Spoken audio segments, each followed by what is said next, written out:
প্রিয় ছাত্রছাত্রীবৃন্দ, আমার আজকের আলোচ্য বিষয় অষ্টম শ্রেণী গণিত অনুশীলনী 2.2 এর 9 নম্বর অঙ্ক থেকে। আগের ভিডিওতে আমি 1 থেকে 8 নম্বর অঙ্কগুলি করিয়েছিলাম। আজকে 9 নম্বর থেকে শুরু হবে। তাহলে শুরু করা যাক আজকের ক্লাস।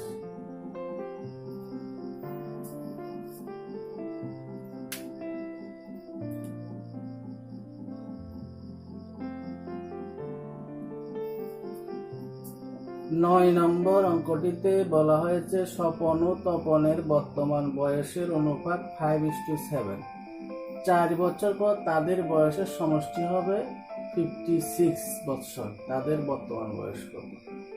এখন স্বপন ও তপনের বর্তমান বয়সের অনুপাত দেওয়া আছে 5:7।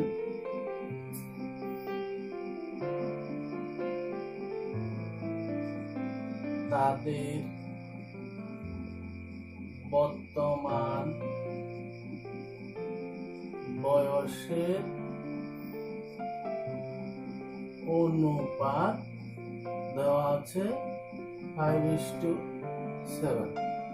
তাহলে আমরা ধরে নিতে পারি যে তাদের বয়স যথাক্রমে স্বপনের বয়স 5x ও তপনের বর্তমান বয়স 7x। ধরি স্বপনের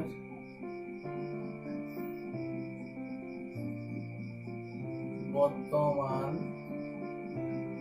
বয়স সমান 5x বছর, তপনের বর্তমান বয়স সমান 7x বছর। এইভাবে দুটি সংখ্যা অনুপাতে দেওয়া থাকলে তাদেরকে আমরা সংখ্যা দুটির সঙ্গে x লাগিয়ে এখানে 5x ও 7x ধরতে পারি। এখন বলা হয়েছে 4 বছর পর তাদের বয়সের সমষ্টি 56। এখন 4 বছর পর এদের বয়স নির্ণয় করতে হবে। পর স্বপনের বয়স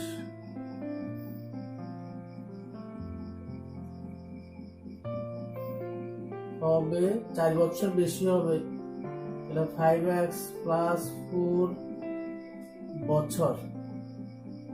4 বছর পর তপনের বয়স হবে সমান 7x + 4 বছর।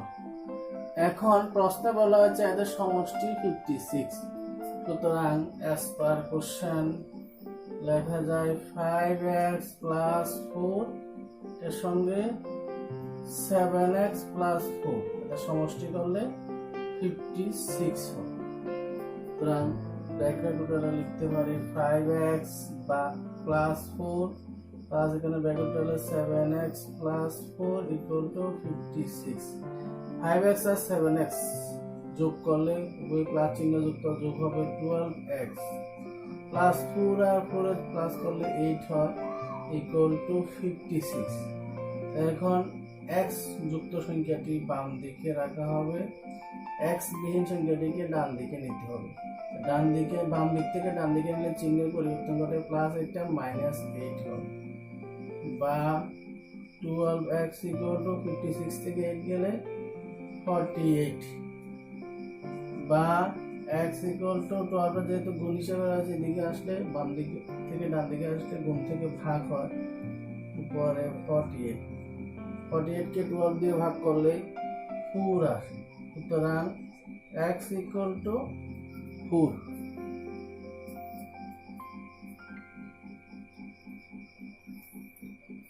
সুতরাং স্বপনের বর্তমান বয়স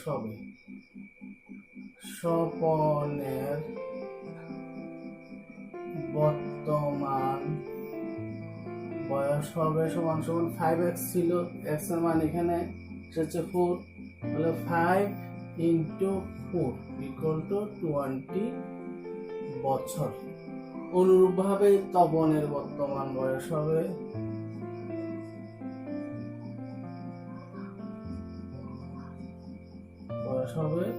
7x, তার মানে 7 into 4, 4 সাথে 28, 28 বছর।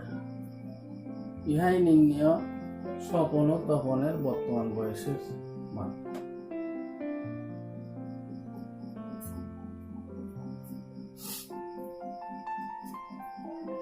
এখন 10 নম্বর প্রশ্নটি লক্ষ্য করো। কোন শ্রেণীর ছাত্র ছাত্রীর অনুপাত 7:5, ছাত্র সংখ্যা ছাত্রীদের তুলনায় 8 জন বেশি, শ্রেণীতে ছাত্রছাত্রীর সংখ্যা কত নির্ণয় করতে হবে। আগের মতন ধরি, ছাত্রের সংখ্যা 7x, ছাত্রীর সংখ্যা 5x। এখন 10 নম্বর, ছাত্র ও ছাত্রী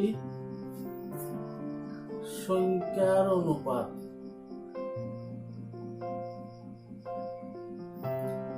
7:5। ধরি ছাত্র সংখ্যা 7x ও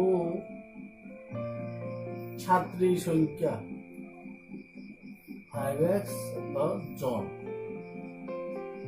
এখন বলা হয়েছে ছাত্র সংখ্যাটা ছাত্রী থেকে 8 জন বেশি, সুতরাং আমরা লিখতে পারি, যেহেতু ছাত্র সংখ্যা ছাত্রীর থেকে 8 বেশি, সুতরাং 7x থেকে 5x বিয়োগ করলে 8 হবে। 7x minus 5x equal to 8। এটা প্রশ্ন অনুযায়ী আমরা লিখেছি। 7x থেকে 5x গেলে হয় 2x equal to, এখানে 8 রয়েছে। এখন 2 বাম পক্ষে গুণ আকার রয়েছে, সুতরাং ডান পক্ষে নিলে ভাগ হবে। x equal to 8/2, 8 কে 2 দিয়ে ভাগ করলে 4 আসে, বা x equal to 4। সুতরাং ছাত্র সংখ্যা হবে 7x ছিল, 7 into x এর মান 4 জন সমান সমান 28 জন। ছাত্রী সংখ্যা হবে 5x, মানে 5 into 4 জন সমান সমান 20 জন। এখানে নির্ণয় ছাত্র ও ছাত্রীর সংখ্যা। এখন 11 নম্বর অঙ্কটি লক্ষ্য করো।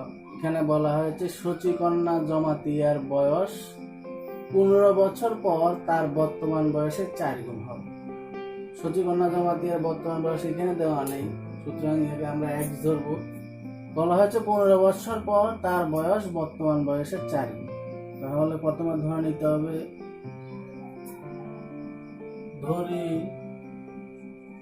সচিকন্যা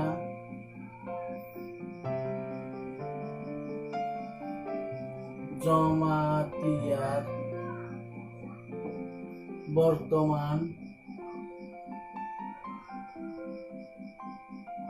বয়স x বছর। 15 বছর পর তার বয়সটা বর্তমান বয়সের 4 গুণ বলেছে। তাহলে 15 বছর পরের বয়সটা নির্ণয় করতে, 15 বছর পরের বয়স হবে, আমরা জানি 15 বছর পরের বয়স বর্তমান বয়স থেকে 15 বছর বেশি হয়, তাহলে হবে x প্লাস 15 এত বছর।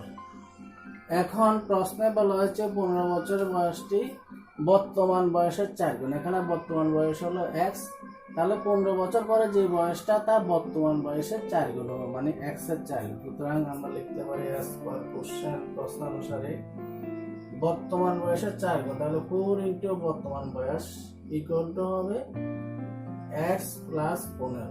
আমরা 15 বছর পরের বয়স বের করেছি x প্লাস 15, কিন্তু প্রশ্ন বলা হয়েছে এই বয়সটা বর্তমান বয়সের 4 গুণ হবে, তার মানে x into 4, বা 4 আর x গুণ করলে 4x equal to x plus 50। আমরা জানি চলরাশিকে সবসময় বাম দিকে আনতে হয়, তাহলে এখানে যেহেতু ডান দিকে রয়েছে একে বাম দিকে আনা হবে। বা 4x, এখানে এক্সটা প্লাস আকারে রয়েছে, সুতরাং বাম দিকে আনলে মাইনাস এক্স হবে ইকুয়াল টু 50। এখন 4x থেকে x মানে 4টা x থেকে একটা x বাদ দিলে হয় 3x ইকুয়াল টু 15।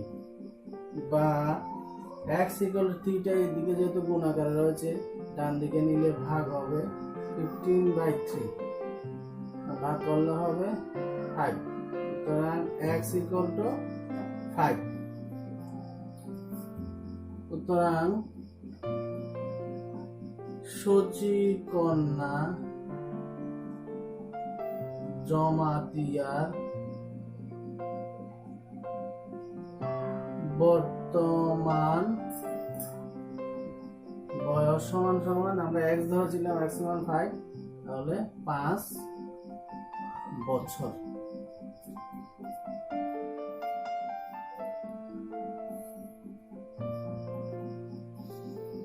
এখন 12 নম্বর অঙ্কটি লক্ষ্য করো। 12 নম্বর অঙ্কটিতে বলা আছে একটি মূলধর সংখ্যাকে 5/2 দিয়ে গুণ করে গুণফলের সাথে 2/3 যোগ করলে -7/12 পাওয়া যায়। মূলধর সংখ্যাটি কত? তো মূলধর সংখ্যাটি আমাদের জানা নেই, ধরি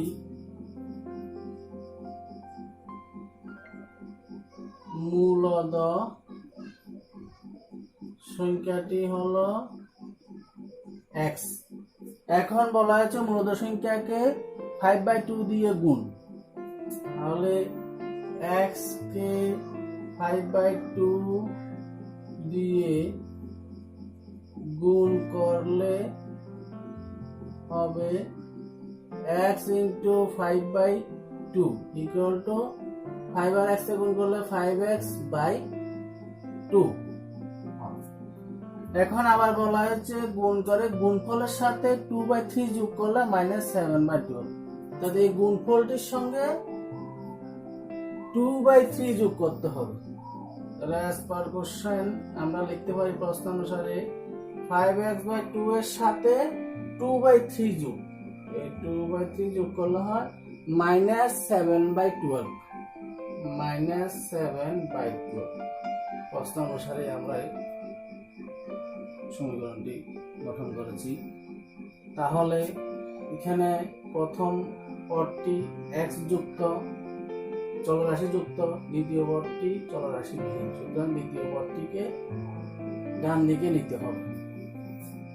তাহলে লেখা যায় 5x/2 ইকুয়াল টু, এখানে যেহেতু ধনাত্মক চিহ্ন যুক্ত, বাম থেকে ডান দিকে নিলে ঋণাত্মক চিহ্ন যুক্ত হবে, 7/12 মাইনাস 2/3, প্লাস থেকে মাইনাস হয়েছে। এখন এখানে যেমন আছে এমনি থাকবে।